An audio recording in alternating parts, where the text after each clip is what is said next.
apa namanya, kisah perbaikan Hajar Aswad ya, masih di materi yang sama, di halaman 13 ya, 13. Di halaman 13 masih berkaitan dengan kisah perbaikan Hajar Aswad dan nanti akan lanjut ke kisah wahyu pertama. Oke, di halaman 13 sama 14 modul PAI ya. Modul PAI halaman 13 dan 14 ya, masih kisah meneladani Nabi ya.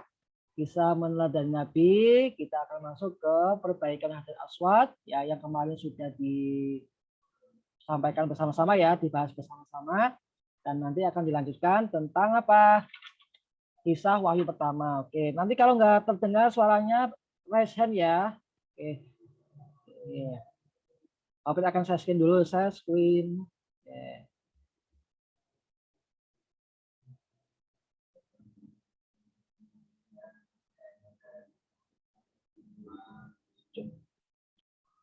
Sudah terlihat belum? Sudah? Sudah terlihat? Oke.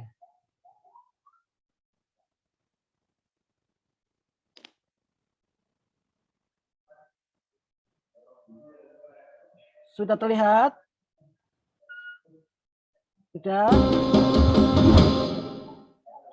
Kisah Nabi Muhammad Sallallahu Alaihi Wasallam, renovasi Ka'bah. Oke. Sudah terlihat semuanya? Sudah terlihat belum? Yuk, raise hand. Sudah ya? Suaranya masuk? Oke ya, mohon maaf ya, ini Pak Hubert mute dulu biar suara apa namanya videonya terdengar semuanya. Suaranya masuk ya, videonya ya. Oke. Oke, kita nonton video. Kota Mekah pernah dilanda banjir bandang. Pada saat itu usia Muhammad 35 tahun. Ka'bah yang merupakan bangunan suci di Mekah turut terendam air bah. Bencana tersebut menyebabkan kerusakan parah pada dinding Ka'bah. Akhirnya terjadi kesepakatan untuk merenovasi Ka'bah. Sedangkan Muhammad berperan besar dalam peletakan Hajar Aswad. Muhammad dan Khadijah hidup dengan pergaulan yang baik dalam balutan kasih sayang. Setelah menikah dengan Khadijah, orang-orang Mekah semakin menghormati Muhammad. Namun tidak ada yang berubah. Beliau tetap rendah hati, suka menolong, tidak pernah menunjukkan kemarahan. Berbicara sedikit, dan apabila bergurau yang dikatakannya hanya kebenaran. Hal itulah yang membuat orang-orang di sekitarnya merasa senang sekaligus segan terhadap Muhammad. Tepatnya 5 tahun sebelum peristiwa kenabian, terjadi peristiwa langka di Mekah. Awan berwarna hitam tiba-tiba menumpahkan beban berat yang dikandungnya. Bukit-bukit di sekitar Mekah mengalirkan air hujan ke kota yang berada tepat di bawahnya.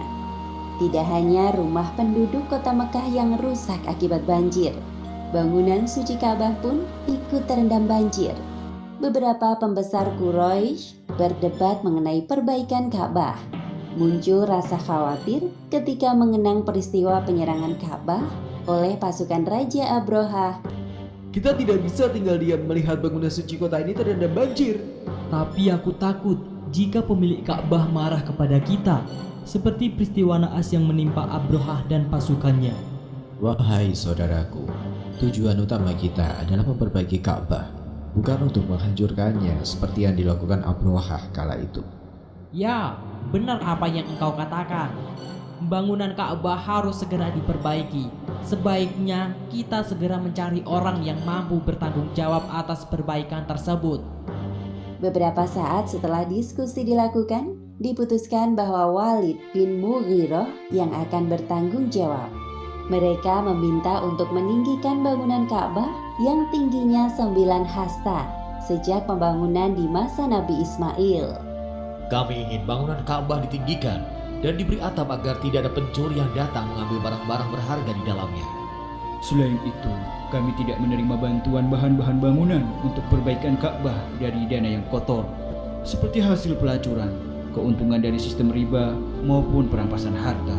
Semoga engkau teliti sebelum menggunakannya. Baik, akan aku laksanakan sesuai perintah kalian. Walid menyanggupi permintaan para pembesar Mekah dan mulai menyusun rencana renovasi Ka'bah. Bertepatan dengan bencana banjir ini, tersiar berita bahwa telah ditemukan sebuah kapal Romawi yang terdampar di Laut Merah, tepatnya di dekat pelabuhan Syuaibah. Wahai saudaraku, tugas pertamamu adalah mencari siapa pemilik kapal Romawi itu dan membeli kapalnya. Kita membutuhkan banyak kayu untuk pondasi Ka'bah. Serahkan padaku akan mengatasi masalah ini. Setelah bertemu dengan pemilik kapal, Walid bin Mughirah bernegosiasi dengannya. Pemilik kapal bernama Bakum. Ia adalah seorang penganut Nasrani yang berasal dari Mesir. Bakum kemudian dikontrak menjadi ahli kayu. Pada awalnya, anak buah Walid tidak berani menyentuh bangunan Ka'bah. Namun pemimpin mereka, Walid bin Mughirah, mengatakan sesuatu yang melegakan. Kita mulai perombakannya dari bangunan sebelah selatan. Setelah itu kita tunggu sampai esok hari. Apabila tidak ada hal buruk yang terjadi, maka kita lanjutkan tugas mulia ini sampai selesai. Ya, kami setuju. Perombakan Ka'bah ini merupakan perbaikan dari hasil kerja keras Nabi Ibrahim alaihi salam dan Nabi Ismail alaihi salam. Bangunan Ka'bah berbentuk segi empat yang terbuat dari susunan batu-batu. Walid membagi Ka'bah menjadi 4 bagian. Oke, anak-anak, sebelum lanjut, Pak Obed mau tanya ya,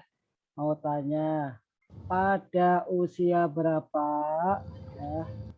Oke, mohon maaf.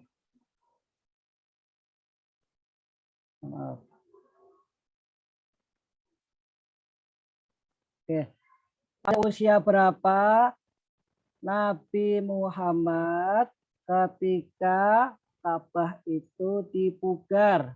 Coba pakai chat ya, pakai chat dulu, pakai chat. Pada usia berapa Nabi Muhammad ya ketika itu ada kegiatan pemugaran Ka'bah? Usia berapa? Good, 35. Oke, 35. Good ya. Oke. Anak-anak, alasan kenapa pada saat itu Ka'bahnya dibongkar, kenapa? Ayo, kenapa alasannya? Anjir. Ayo, alasannya kenapa?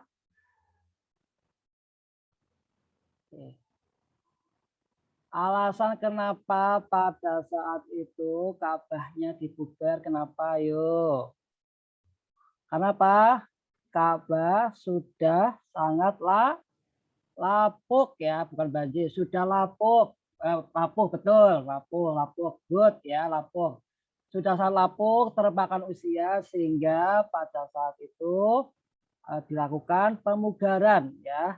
Kemudian pemugaran itu dilakukan oleh beberapa kelompok ya anak-anak ya.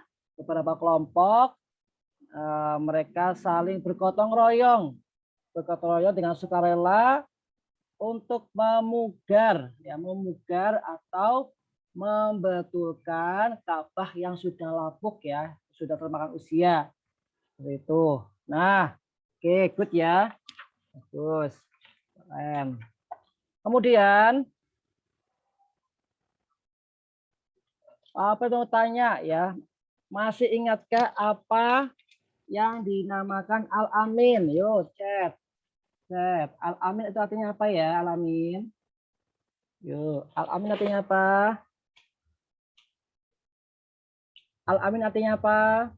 Oke. Oh iya, boleh Pak, izin ke belakang boleh. Nama yang baik. Al-Amin artinya apa, Al-Amin? Ada yang tahu?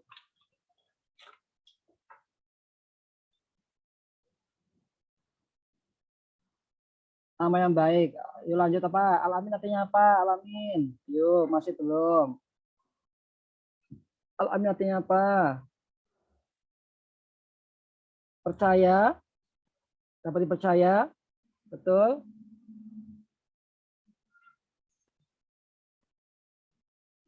Oke, terpercaya, nama yang baik, terpercaya. Oke, good ya, Masya Allah ya. Sudah pada menjawab. Ya.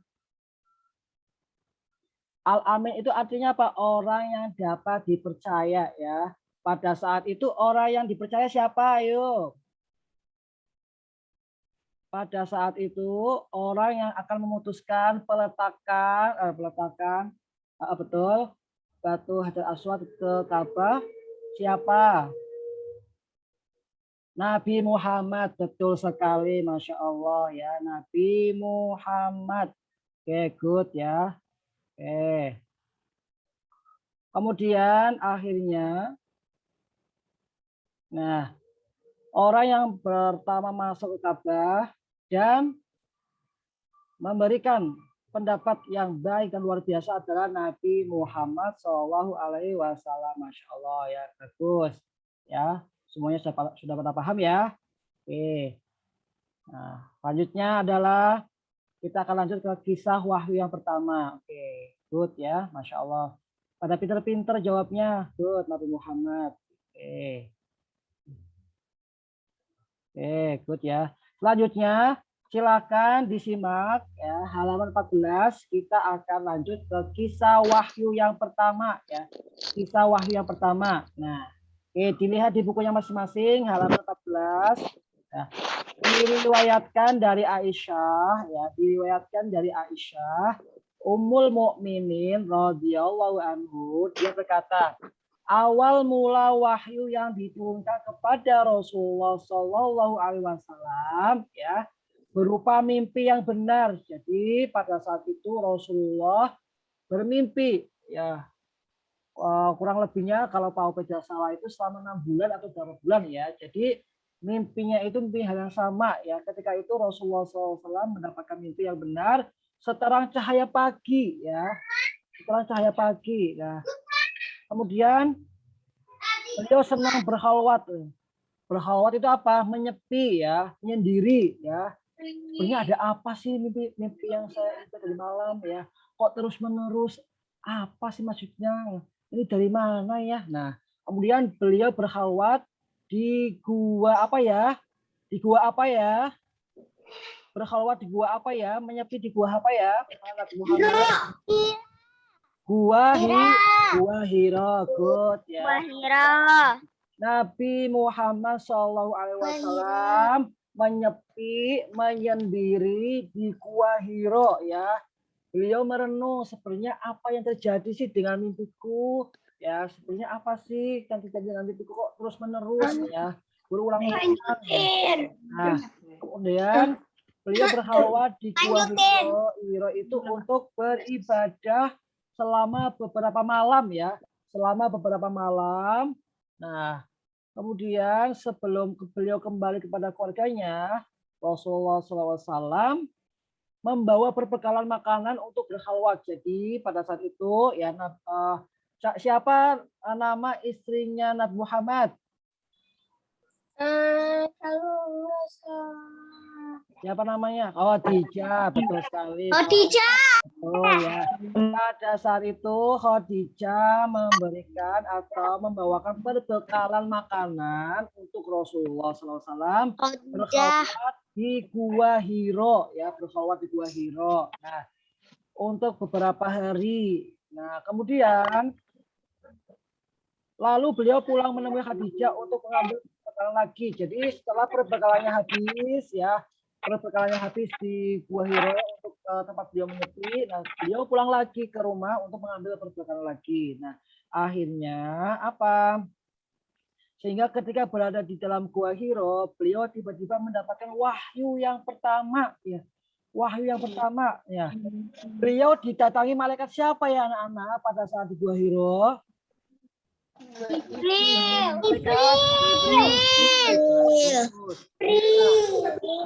Nah, pada saat itu beliau mendapatkan wahyu yang pertama dan didatangi sosok yang besar ya, putih besar. Nah, beliau adalah malaikat Jibril ya. Kemudian malaikat Jibril berkata kepada Nabi Muhammad, Iqra.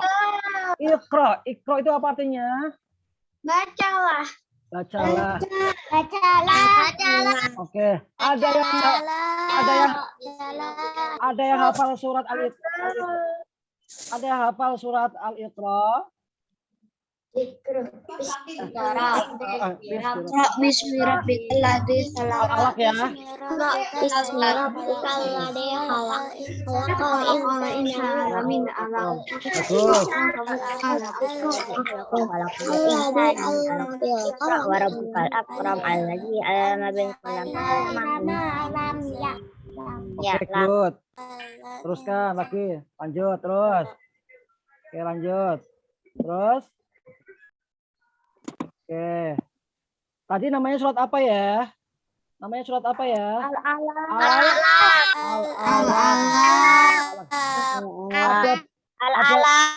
Ada berapa jumlah ayatnya? Ya, ada berapa jumlah ayatnya? Ada 19. Surat Al-Alaq berada di juz berapa ya? Juz berapa ya? Juz 30.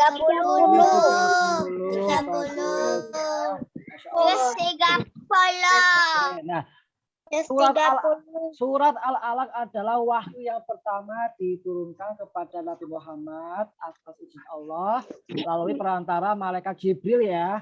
Malaikat Jibril yang artinya adalah Iqra, bacalah. Nah, ini adalah asal mula kita untuk belajar ya. Belajar membaca, belajar semuanya ya. Ini adalah perintah dari Allah Subhanahu wa taala bahwa kita senantiasa diperintahkan untuk senantiasa belajar ya, belajar membaca, belajar menulis, belajar semuanya ya, belajar semuanya ya. Itu. Oke, selanjutnya. Nah, lalu malaikat setelah Rasulullah SAW menjawab, aku tidak bisa membaca ya malaikat Jibril misalkan ya, malaikat aku tidak membaca. Nah, lalu malaikat Jibril memeluk Muhammad keras sehingga nafas Nabi terasa sesak ya. Pada saat itu ya, pada saat Nabi Muhammad berkata, ya Jibril, aku tidak bisa membaca ya, aku tidak bisa membaca.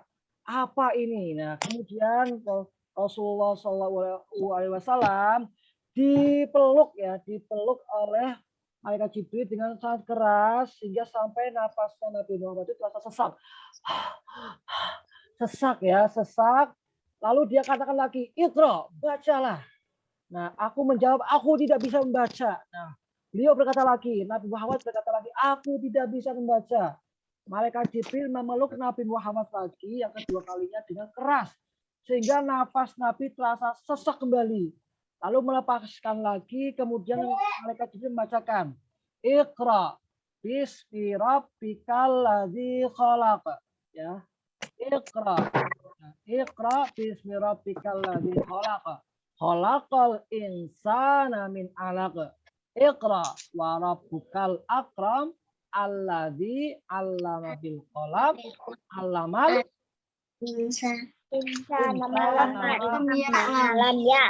Oke, sekarang sekarang kita sambung ayat ya. Yuk, sambung ayat. Iqra bismi rabbikal ladzi khalaq. Yuk, lanjutkan. Oke, stop.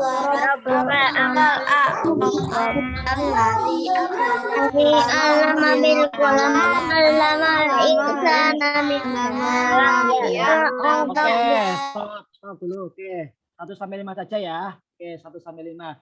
Taufik bacaan artinya Iqra bismi rabbikal ladzi khalaq. Apa artinya itu? Artinya adalah bacalah dengan menyebut nama Tuhan. Bacalah dengan menyebut nama Tuhanmu yang menciptakan. Khalaqal insana min 'alaq. Dia telah menciptakan manusia dari segumpal darah ya. Kemudian Iqra wa rabbukal akram. Bacalah dan Tuhanmu lah yang Maha Pemurah. Alladzi 'allama bil qalam, yang mengajarkan manusia dengan perantara kalam ya, perantara kalam ilahi Al-Qur'an. Kemudian Allamal insana ma lam ya'lam, dia mengajarkan kepada manusia apa yang tidak diketahuinya. Nah, dari sinilah ya asal mulanya kita untuk apa? Bertolabul ilmi ya, untuk belajar ya, membaca dan sebagainya. Apa yang kita tidak ketahui, maka Allah akan memberikan jalan ya, Allah akan mengajarkan sehingga kita mengetahui apa yang Allah berikan seperti itu. Oke, yuk selanjutnya kita nonton video lagi ya. Video lagi, good. Nah, Ope tanya lagi, siapa siapa yang memeluk Nabi Muhammad dengan sangat keras sehingga Nabi Muhammad telah tersesak? Siapa?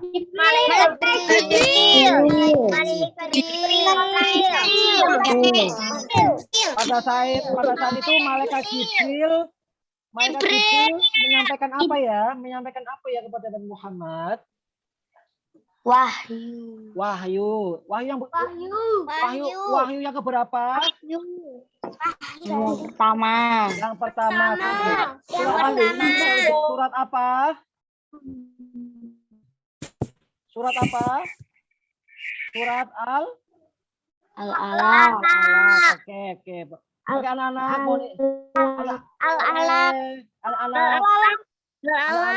mohon izin Pak Obed, matikan mic-nya lagi ya. Kita akan menonton video lagi ya. Kita akan menonton video terkait kisah wahyu pertama. Oke, simak baik-baik ya. Kita selesai jam 9 kurang 5 menit. Oke, Pak Obed sekali lagi. Maaf. Ini gambarnya kok kayak gini.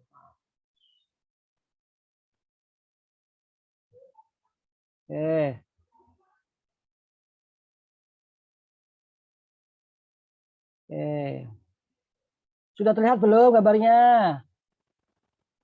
Ya ya. Pakai raise hand. Nah, sebentar ya, sebentar. Nah, masih proses. Tadi Pak Obed lupa download ya,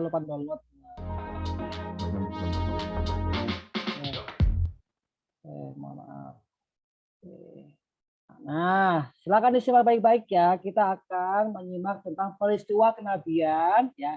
Peristiwa kenabian Rasulullah SAW dan apa kisah wahyu pertama? Kisah Nabi Muhammad SAW. Peristiwa kenabian dan turunnya wahyu. Pada usia 40 tahun, Muhammad sering menyendiri di Gua Hiro untuk merenungi kebesaran Sang Pencipta Alam. Tepatnya pada malam 27 Ramadan, datanglah malaikat Jibril di hadapan beliau dan menyuruhnya membaca surat Al-Alaq ayat 1-5. Itulah wahyu yang pertama kali turun.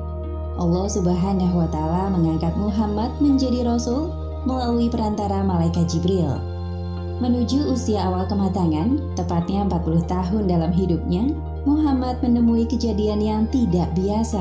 Beliau tidak tahu bahwa hal tersebut merupakan tanda-tanda nubuah atau kenabian. Di antaranya, ketika beliau sedang berjalan, ada sebuah batu yang mengucapkan salam kepadanya. Kemudian saat Muhammad tidur, seringkali terjadi ru'yah sodikoh atau mimpi yang benar, berupa fajar subuh yang menyingsing. Mimpi ini terjadi selama kurang lebih 6 bulan lamanya. Setelah merasa terjadi hal-hal aneh pada dirinya, Muhammad memilih untuk bertahanus atau menyendiri di Gua Hiro yang letaknya jauh dari keramaian. Dengan berbekal roti gandum dan air, Muhammad berangkat menuju Gua Hiro.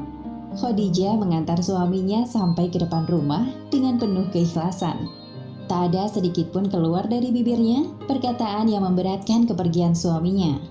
Berjarak agak jauh dari kota Mekah, terdapat sebuah gua kecil di Jabal Nur yang berukuran panjang 4 hasta dan lebar 1,75 hasta. Hanya memuat 1 atau 2 orang di dalamnya. Ada alasan tersendiri mengapa Muhammad memilih Gua Hiro sebagai tempat untuk bertahanus. Pertama, letak Gua Hiro jauh dari jangkauan manusia. Mustahil orang-orang singgah kemari untuk urusan sehari-hari. Kedua, Gua Hiro memiliki 2 sisi. Sisi pertama adalah pintu masuk, dan sisi satunya adalah celah yang menghadap langsung ke Ka'bah. Melalui celah itu, beliau dapat menyaksikan bangunan suci Ka'bah. Sudah sejak lama Muhammad memikirkan banyak hal. Satu hal yang mengusik pikirannya adalah tentang kekuasaan Tuhan pencipta alam semesta yang tidak terbatas. Untuk apa Dia Allah menciptakan manusia jika mereka hanya membuat kerusakan di bumi? Aku sungguh penasaran, pasti ada tujuan besar di balik ini semua. Selain itu, keyakinan beliau kerap kali berseberangan dengan perilaku jahiliyah orang-orang Quraisy yang menyimpang. Sebenarnya, aku sadar bahwa perilaku kaumku telah jauh menyimpang dari ajaran Ibrahim. Namun aku juga tidak bisa berbuat apa-apa untuk mereka.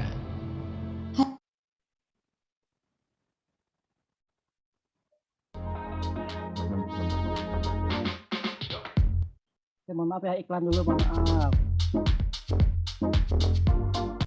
Oke. Hari ini adalah malam ke-27 bulan Ramadan. Setelah 26 hari bertahanus di Gua Hiro, Muhammad didatangi sesosok malaikat berwujud manusia. Dialah Jibril dalam tubuh laki-laki yang berpakaian putih. Pada saat itulah Muhammad merasa mimpinya menjadi nyata. Bacalah, wahai Muhammad. Aku tidak bisa membaca. Pada saat itu Jibril mendekap beliau dengan erat, seakan-akan ruh mau keluar dari tubuhnya. Kemudian Jibril melepaskan dekapannya dan mengulangi perintahnya lagi. Bacalah, wahai Muhammad. Aku tidak bisa membaca. Untuk ketiga kalinya, Jibril mendekap Muhammad sampai dadanya terasa sesak, lalu kembali melepaskannya dan mengulangi perintahnya sekali lagi. Bacalah, wahai Muhammad. Aku tidak bisa membaca. Kemudian Jibril melakukan hal yang sama kepada Muhammad, lalu beliau mengubah jawabannya. Bacalah, wahai Muhammad. Apa yang harus aku baca? Maka malaikat Jibril membaca surat Al-Alaq ayat 1 hingga 5. Bacalah dengan menyebut nama Tuhanmu yang menciptakan. Dia telah menciptakan manusia dari segumpal darah.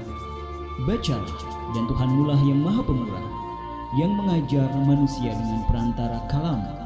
Dia mengajar kepada manusia apa yang tidak diketahuinya. Ayat pertama surat Al-Alaq menyampaikan perintah kepada Muhammad untuk menjadikan Al-Quran sebagai pedoman hidup manusia. Setelah menyampaikan wahyu, tiba-tiba Jibril menghilang dari tempatnya. Muhammad yang menyadari ketidakhadiran Jibril merasa ketakutan, lalu beliau langsung berkemas untuk pulang.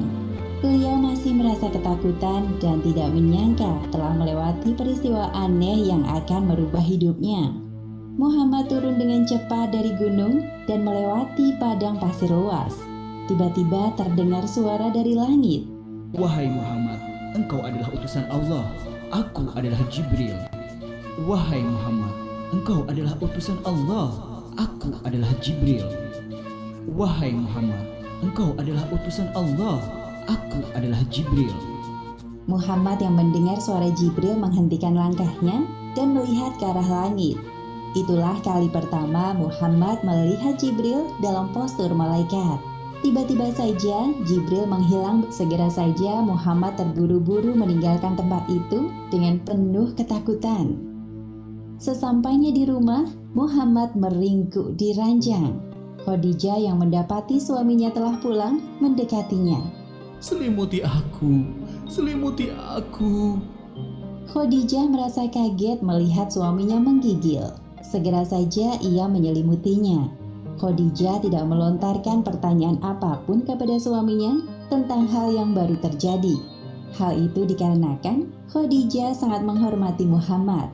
Lalu Khadijah menyiapkan air minum di dekat suaminya dan menunggu penjelasannya.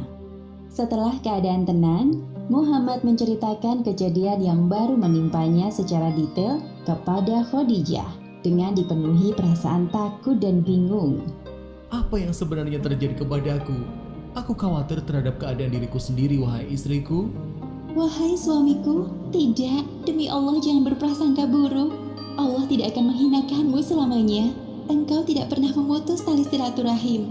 Engkau selalu membantu orang yang kesulitan, memberi makan orang miskin, menjamu tamu yang datang, dan menolong orang yang menegakkan kebenaran. Khadijah berusaha mengingatkan suaminya bahwa Muhammad adalah orang yang pantas menjadi seorang Rasul Allah. Bagaimana kalau kita temui Paman Warokoh? Beliau pasti tahu mengenai hal ini. Baiklah, mari kita ke sana. Segera saja mereka berdua menemui Warokoh bin Naufal. seorang pemeluk Nasrani yang menulis buku dalam bahasa Ibrani dan juga menulis Injil dalam bahasa Ibrani atas izin Allah. Karena usia yang terpaut jauh dari Khadijah, Warokoh terlihat semakin tua. Wahai anak pamanku, apa yang membawamu kemari? Aku bersama suamiku Muhammad, ada hal penting yang ingin ia ceritakan kepadamu. Ceritakanlah jika hal itu mengganggumu, wahai Muhammad. Apa yang engkau lihat? Kemudian Muhammad menceritakan apa yang dilihatnya kepada Warokoh. Warokoh menyimak setiap detail cerita Muhammad dengan sungguh-sungguh dan terheran-heran. Allahu Akbar, itu adalah namus yang diturunkan Allah kepada Musa. Namus adalah istilah orang ahli kitab untuk makhluk yang bersayap seperti malaikat. Andaikan tubuhku masih gagah kelak pada masa itu, andaikan saja aku masih hidup tatkala kaummu mengusirmu. Benarkah mereka akan mengusirku? Ya, tidak seorang pun rasul yang diutus kepada kaumnya, melainkan akan dimusuhi oleh mereka yang ingkar. Andaikan aku masih hidup saat engkau diutus kepada kaummu, tentu aku akan beriman dan membantumu dengan segala yang kumiliki.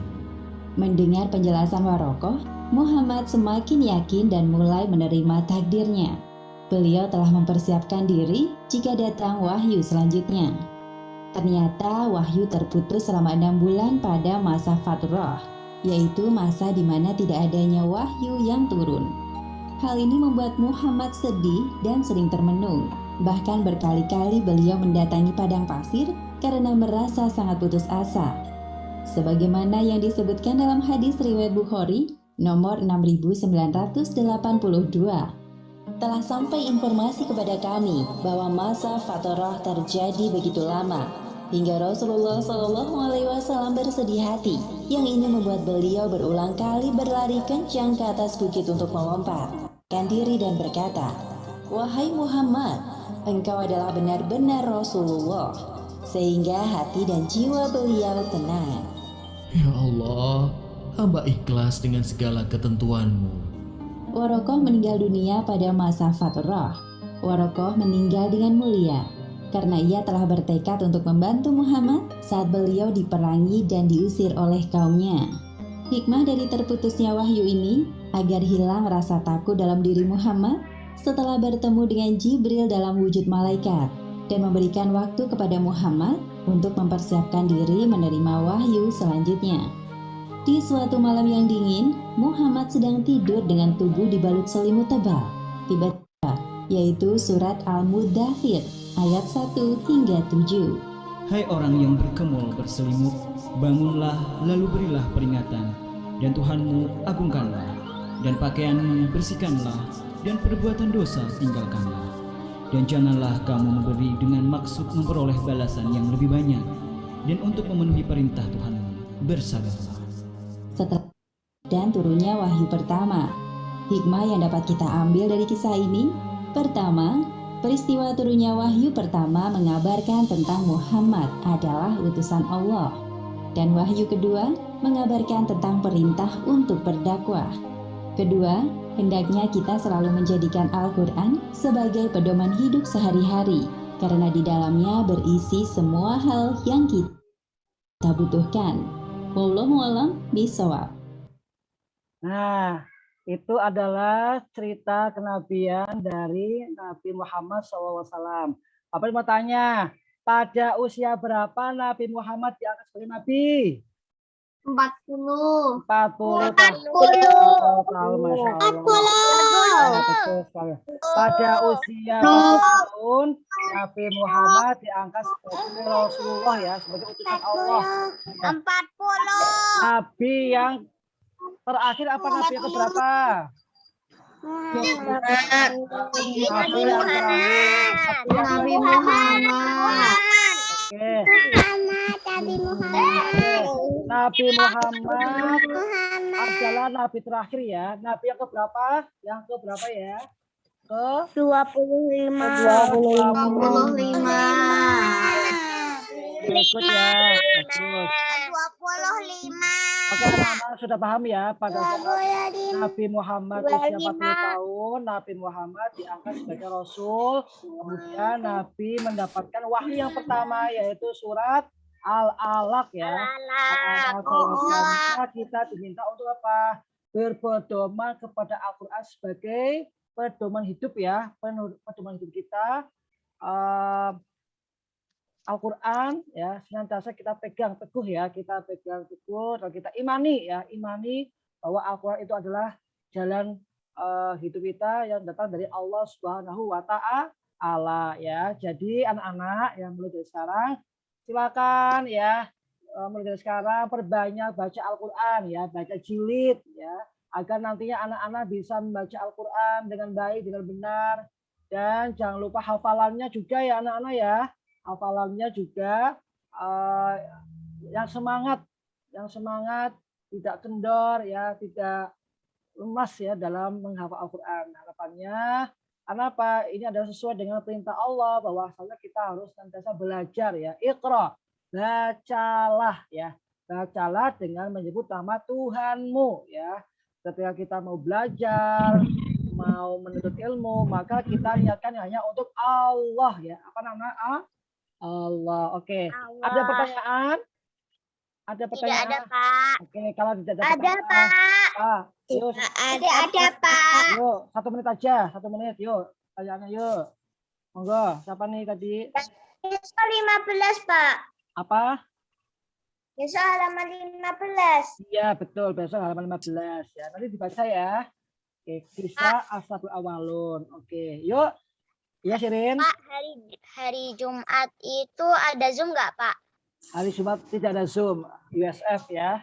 USF, yuk. Oke anak-anak, kalau sudah kita tutup ya.